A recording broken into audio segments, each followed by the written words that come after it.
Hai semua, Assalamualaikum. Berjumpa lagi dengan kami kelompok 4 yang akan membahas tentang penerapan teori belajar beserta contoh model pembelajaran konstruktivisme.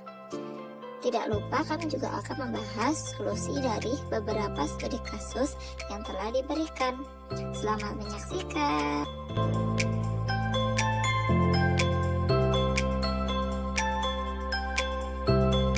Adapun teori belajar behavioristik adalah teori belajar yang mengedepankan perubahan perilaku peserta didik sebagai hasil dari proses pembelajaran. Terjadinya perubahan tingkah laku peserta didik ini diakibatkan oleh adanya interaksi antara stimulus dan respon. Adapun penerapan di kelas dengan teori behavioristik adalah sebagai berikut. Guru harus menyusun materi atau bahan ajar secara lengkap, dimulai dari materi yang sederhana sampai materi kompleks, dan selanjutnya guru lebih banyak memberikan contoh berupa instruksi selama mengajar. Saat guru melihat ada kesalahan baik pada materi maupun pada siswa, maka guru akan segera memperbaikinya. Kemudian guru memberikan banyak drilling dan latihan agar terbentuk perilaku atau pembiasaan seperti yang diinginkan. Dan kemudian guru melakukan evaluasi berdasarkan perilaku yang terlihat. Dan terakhir, guru dituntut memiliki kemampuan memberikan penguatan atau reinforcement, baik dari sisi positif maupun negatif. Teori kognitif sosial adalah teori yang menjelaskan gagasan bahwa sebagian besar pembelajaran manusia terjadi dalam sebuah lingkungan sosial. Dengan mengamati orang lain, manusia memperoleh pengetahuan, berbagai aturan, keterampilan, strategi, keyakinan, dan sikap. Penerapan teori sosial kognitif bisa dilakukan dengan berbagai cara sesuai dengan kondisi lingkungan dan karakteristik peserta didik. Adapun salah satu contoh penerapannya yaitu ketika seorang guru ingin menumbuhkan minat literasi kepada peserta didik. Maka sebelum pembelajaran berlangsung, guru menugaskan peserta didik untuk membaca buku. Kemudian setelah itu, peserta didik diminta untuk saling menjelaskan hasil bacaannya kepada teman sebangkunya. Nah, di sini guru juga menjadi contoh langsung bagi peserta didik, seperti menceritakan hasil tulisan yang telah dibaca, menunjukkan hasil nyata dari manfaat rajin membaca, dan mengingatkan bahwa membaca adalah jendela ilmu. Selain itu, diperlukan juga media yang dapat membantu peserta didik agar lebih terdorong untuk mau membaca, seperti menyediakan tempat pojok baca di kelas. Nah, di sana berisi berbagai macam buku bacaan yang bermanfaat untuk peserta didik. Nah, tempat pojok baca ini juga didesain sedemikian rupa dengan berbagai hiasan, poster, atau gambar. Di sana juga disediakan tempat yang nyaman dan bersih untuk membaca. Nah, dari kegiatan-kegiatan tersebut dilakukan secara berkala agar peserta didik dapat terbiasa melakukan kegiatan membaca, sehingga seiring berjalannya waktu dapat menumbuhkan minat baca peserta didik dan dapat meningkatkan kemampuan literasi peserta didik.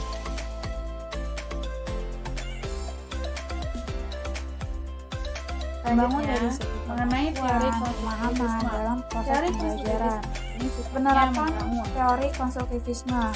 Di sini kita mengambil contoh melatih siswa dalam berpikir mandiri. Nah, di sini yang pertama, mendorong kemandirian dan inisiatif siswa dalam belajar dengan menghargai gagasan atau pemikiran siswa serta mendorong siswa untuk berpikir mandiri. Nah, di sini para siswa ini merumuskan pertanyaan-pertanyaan dan kemudian menganalisis serta menjawabnya. Nah, setelah itu berarti siswa telah mengembangkan tanggung jawab terhadap proses belajar mereka sendiri serta menjadi pemecahan masalah. Yang kedua, itu guru mengajukan pertanyaan terbuka dan memberikan kesempatan beberapa waktu kepada siswa untuk merespon. Selanjutnya, mendorong siswa untuk berpikir tingkat tinggi atau high order thinking. Nah, di sini guru ini menerapkan proses pembelajaran konstruktivisme untuk agar siswa ini tertantang untuk mampu menjangkau hal-hal yang berada di balik respon faktual yang sederhana. Nah, di sini guru mendorong siswa untuk menghubungkan dan merangkum konsep-konsep mulai dari analisis, prediksi, justifikasi, dan mempertahankan gagasan atau pemikirannya.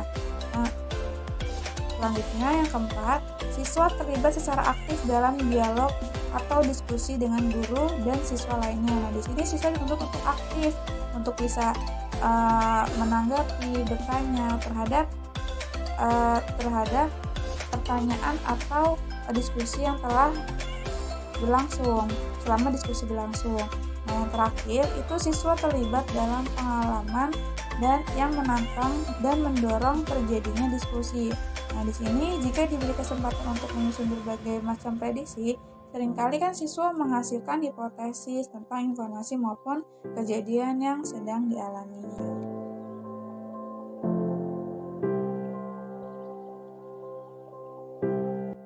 Selanjutnya, untuk macam-macam model pembelajaran yang lahir berdasarkan prinsip atau teori konstruktivisme ialah yang pertama ada model pembelajaran problem based learning atau dikenal juga sebagai PBL. Yang kedua ada discovery learning. Yang ketiga ada model pembelajaran problem based learning merupakan suatu pendekatan pembelajaran yang menggunakan masalah dunia nyata sebagai suatu konteks bagi peserta didik untuk belajar tentang cara berpikir kritis dan keterampilan pemecahan masalah, serta untuk memperoleh pengetahuan dan konsep yang esensial dari materi pelajaran. Selanjutnya, model pembelajaran discovery learning. Discovery learning merupakan model yang mengatur segala pengajaran sehingga peserta didik mendapatkan pengetahuan baru melalui model penemuan yang ditemukan sendiri. Pada model ini, guru memberikan ruang kepada peserta didik untuk dapat memperoleh pengetahuan baru secara mandiri. Model ini bertujuan agar peserta didik mampu memahami materi dengan sebaik mungkin dan pembelajaran lebih terasa bermakna, sehingga hasil belajar peserta didik pun akan meningkat. Pembelajaran bermakna merupakan suatu proses mengkaitkan informasi baru pada konsep-konsep yang relevan yang terdapat dalam struktur kognitif seseorang. Struktur kognitif meliputi fakta, konsep, dan generalisasi yang telah dipelajari dan diingat peserta didik. Yang pertama, ada kasus seorang anak kecil yang bernama Tania. Ia berumur 7 tahun yang mana memiliki kendala kemampuan yang rendah dan juga ia memiliki keinginan yang rendah untuk sukses. Untuk mengetahui kasus Tania ini, kita bisa melakukan dengan cara secara umum di kelas. Pertama, guru melakukan pendekatan dalam pembelajaran dengan memahami karakteristik siswanya. Kemudian, membuat pembelajaran dengan cara yang mudah dipahami oleh peserta didik, seperti menghafal dengan memakai lagu dan permainan lainnya, agar anak-anak ini mudah memahami. Kemudian, guru memberikan apresiasi kepada peserta didik yang kemampuannya rendah walaupun menjawabnya belum tepat. Selanjutnya, guru merangsang peserta didik untuk aktif bertanya dan menanggapi dengan memberikan reward atau hadiah, baik makanan atau tambahan nilai untuk yang mau bertanya dan aktif. Dan juga, jika dalam pembelajaran di kelas ada kasus seperti Tania, maka kita sebagai guru bisa melakukan secara pribadi. Yang pertama, yaitu guru melakukan pendekatan kepada Tania.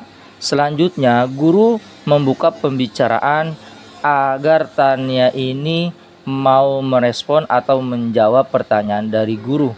Dan selanjutnya, guru menanyakan hal-hal yang membuat Tania ini rendah kemampuan untuk belajarnya dan rendah keinginan untuk sukses. Biasanya diakibatkan oleh hal-hal internal, ya. Dan selanjutnya, setelah menceritakan penyebabnya, lalu guru memberikan rangsangan motivasi kepada Tania agar Tania bisa termotivasi kembali dan mempunyai keinginan untuk sukses sangat tinggi. Untuk studi kasus yang kedua, ada peserta didik bernama Samuel berumur 10 tahun. Ia merupakan anak yang selalu bekerja keras untuk menjaga harga dirinya pada tingkat didik. Namun, hal ini membuat dirinya juga memiliki rasa takut yang tinggi akan Saat guru kegagalan. menghadapi kasus seperti ini, langkah pertama yang harus dilakukan pertama-tama ialah tanyakan terlebih dahulu apa permasalahannya dan apa penyebab dia merasa seperti itu. Apakah faktor dari tuntutan orang tua, lingkungan, atau hal lainnya. Setelah mengetahui apa penyebab peserta didik tersebut seperti itu, guru dapat memberikan masukan dan motivasi kepadanya tentang manusia bukanlah makhluk yang sempurna dan kehidupan tidak selalu berada di atas. Jadi sangat wajar jika kita merasa atau mengalami kegagalan. Serta guru juga dapat memberikan contoh orang-orang yang berani melawan rasa takut gagal dan berhasil bangkit dari kegagalan. Kasus yang ketiga, Sandra 13 tahun yang upaya meningkatkan motivasi pada kasus yang ketiga ini adalah sebenarnya pada dasarnya diri manusia itu terdapat kebutuhan yang disebut dengan kebutuhan harga diri. Nah, kebutuhan harga diri ini yaitu kebutuhan untuk merasa dipentingkan dan dihargai. Seorang siswa yang kebutuhan harga dirinya itu sudah terpenuhi, maka ia akan merasa percaya diri. Nah, pada kasus ini Sandra orangnya itu adalah sangat tenang karena dia merasa apa yang dia butuhkan itu sudah merasa terpenuhi, sehingga dia meremehkan keterampilan yang dimiliki oleh orang lain. Nah, upaya dalam meningkatkan motivasi anak yang mempunyai karakter seperti ini adalah dengan menerapkan model pembelajaran berbasis masalah, di mana siswa ini diminta untuk memecahkan suatu masalah yang ada dalam kehidupan sehari-hari. Kemudian, pembelajaran berbasis masalah ini adalah suatu metode pembelajaran yang melibatkan peserta didik untuk memecahkan suatu masalah melalui tahapan-tahapan metode ilmiah, sehingga peserta didik dapat mempelajari pengetahuan yang berhubungan dengan masalah tersebut dan sekaligus melibatkan keterampilan untuk memecahkan masalah. Selain itu, di sini pembelajaran berbasis masalah ini cocok untuk anak-anak yang mempunyai yang meremehkan keterampilan orang lain. Kenapa? Karena dengan diberikannya suatu masalah yang bervariasi, mereka banyak pemikiran-pemikiran orang yang berbeda. Nah, di sini jadi mereka itu memiliki argumen tersendiri mengenai masalah mereka tersebut. Nah, selain itu, pembelajaran yang cocok untuk meningkatkan motivasi siswa itu adalah pembelajaran kognitif. Kenapa? Karena dengan pembelajaran kognitif itu peserta didik itu memusatkan perhatiannya pada sesuatu yang dilakukan. Nah, dari sinilah sesuai dengan informasi yang diterimanya untuk memecahkan suatu pemahaman atau suatu permasalahan, kemudian mereka memiliki kesempatan untuk mengembangkan ataupun berpendapat pada pemecahan masalah yang mereka peroleh.